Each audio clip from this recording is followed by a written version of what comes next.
चुनाव 2020 में जो सहायक मतदान अधिकारी प्रथम है, इनके दायित्वों के बारे में हम बात करते हैं।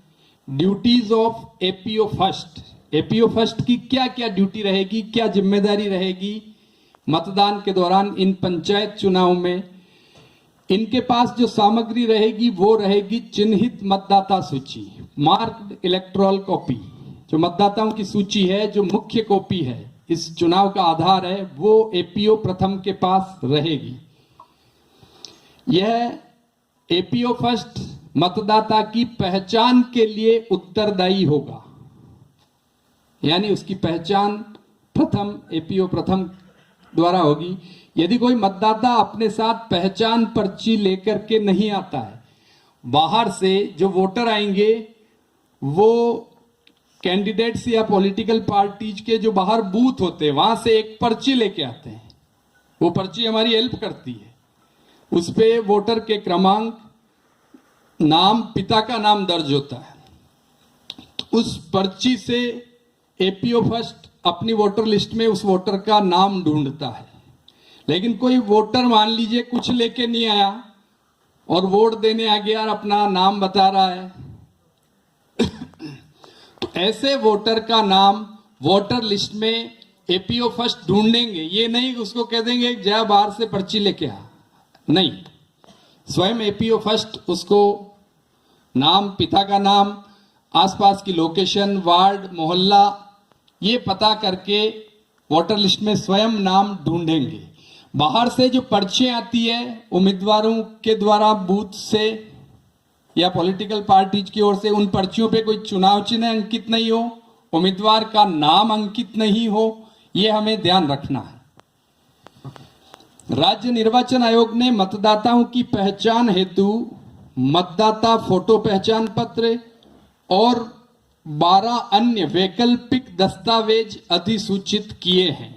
उन दस्तावेजों को देख करके मतदाता की पहचान को सुनिश्चित करना। अधिसूचित दस्तावेज वोटर प्रस्तुत करेगा, एपीओ उसके आधार पर उसकी पहचान सुनिश्चित करेगा। हाँ सर, नेक्स्ट। ये वैकल्पिक फोटो युक्त दस्तावेज है, ये देख लें आप। इनका मैं उच्चारण नहीं कर रहा हूं सर। नेक्स्ट। इसमें जो मोटी बात है वो मैं बता देता हूं। इन 12 वैकल्पिक दस्तावेजों में राशन कार्ड सम्मिलित नहीं है। राशन कार्ड इनमें नहीं है, आपने देखा होगा। यदि कोई मतदाता फोटो युक्त 12 पहचान के दस्तावेजों में से कोई दस्तावेज नहीं लाता है, ये विशेष कंडीशन है, इसे समझ लें आप। मान लीजिए कोई परिवार का मुखिया अपने परिवार के 3-4 सदस्यों के साथ में वोट कास्ट करने के लिए आता है। परिवार के मुखिया के पास पहचान का कोई दस्तावेज है और मुखिया के अलावा जो अन्य सदस्य हैं उनके पास पहचान के कोई दस्तावेज उस समय नहीं है, तो परिवार के मुखिया की तस्दीक के आधार पर परिवार के अन्य सदस्य भी वहां वोट कास्ट करेंगे।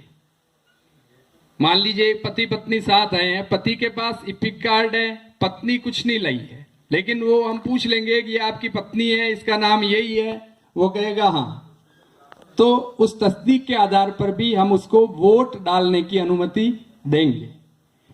प्रत्येक मतदाता की प्रविष्टियों को जोर से बोलेगा। एपीओ प्रथम जैसे ही वोटर आता है उसका क्रम संख्या, उसका नाम, पिता का नाम तेज आवाज में बोलेगा, ताकि जो पीछे एजेंट्स बैठे हैं वो अच्छी तरह से क्रम संख्या, नाम, पिता का नाम सुन लें, उस मतदाता को पहचान लें और उस मतदाता की पहचान को अगर चुनौती देना चाहते हैं तो उसी समय कह दें।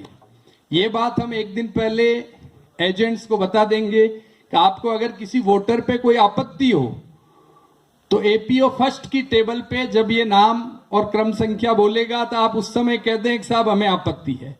इससे आगे निकलने के बाद फिर उस वोटर की पहचान के लिए चैलेंज नहीं किया जा सकता। चैलेंज फीस का इसमें प्रावधान नहीं है। मतदाता अपनी पहचान अगर मतदाता फोटो पहचान पत्र इपिक कार्ड लाता है वो पहचान के दस्तावेज के रूप में, तो एपीओ प्रथम वोटर लिस्ट में उसके नाम के आगे कैपिटल ई अंकित करेगा, क्योंकि बाद में जो सांख्यिकी सूचना का प्रपत्र है उसमें आपसे एक सूचना मांगी जाती है, कितने मतदाताओं ने मतदाता पहचान पत्र के माध्यम से मतदान किया, तो आप ई को काउंट कर लें और वो संख्या वहां फिलअप कर दें। मुकेश जी नेक्स्ट। मतदाता सूची में एपीओ प्रथम जो भी मतदाता वोट डालने के लिए आएगा, प्रत्येक मतदाता के नाम के नीचे अंडरलाइन करेगा। यानी वोटर लिस्ट में जिसके नाम के नीचे भी आपको अंडरलाइन मिली है, इसका मतलब वो वोट, उस वोटर ने वोट कास्ट किया है। तो अंडरलाइन प्रत्येक वोटर के नाम के नीचे वोटर लिस्ट में एपीओ प्रथम करेगा। अगर महिला मतदाता है, अंडरलाइन हर एक को करनी है। अगर महिला है वो मतदाता तो टिक मार्क भी करेगा। नाम के आगे जो क्रमांक है उस वोटर का, उसके आगे राइट का निशान लगाएगा, टिक मार्क करेगा। साथ ही अगर कोई थर्ड जेंडर है तो उस वोटर के नाम के आगे स्टार का चिन्ह भी लगाएगा। थर्ड जेंडर की सूचना भी आपको सांख्यिकी फॉर्म में मांगी जाएगी। और अगर दृष्टिबाधित, दिव्यांग, बहुत ज्यादा बुजुर्ग मतदाता है जिसको मत देने में मतदान अधिकारी ने सहायता की है, तो उस मतदाता सूची में उस मतदाता के नाम के आगे कैपिटल AA भी अंकित करेगा। यानी आप ये समझ लें, मान लीजिए कोई एक 100 साल उम्र की महिला वोट देने के लिए आती है। हेलो, वो दूसरा ले लो, ये ले लो दूसरा।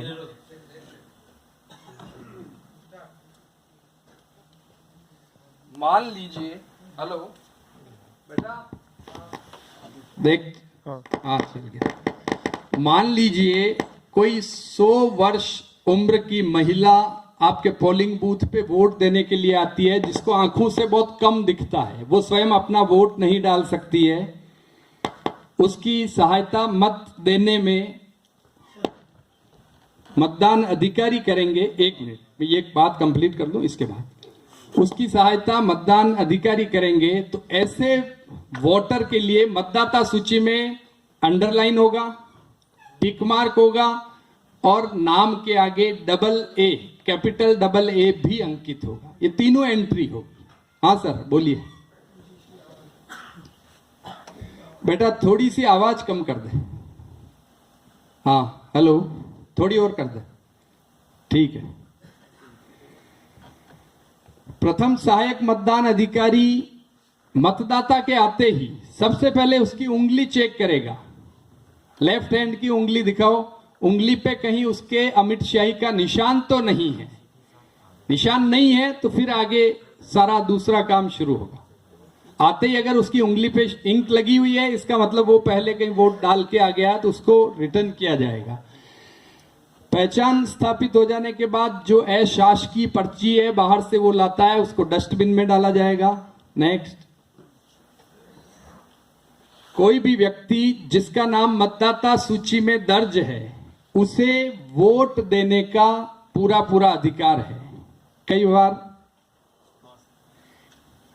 बार एजेंट्स वगैरह कह देते हैं कि साहब इसका नाम तो शहर की मतदाता में सूची में भी है या ये वहां का पार्षद है, तो हमें उससे कोई लेना देना नहीं है। हमारे पास तो हमें जो वोटर लिस्ट मिली है उस वोटर लिस्ट में जिस मतदाता का नाम है उसे वोट देने का पूरा अधिकार है। ये नीचे वाली बात अपन कर चुके हैं। मुखिया की तस्दीक के आधार पर उसके परिवार के सदस्य भी पहचान का दस्तावेज नहीं होने पर भी साथ आते हैं तो वोट कास्ट कर सकते हैं।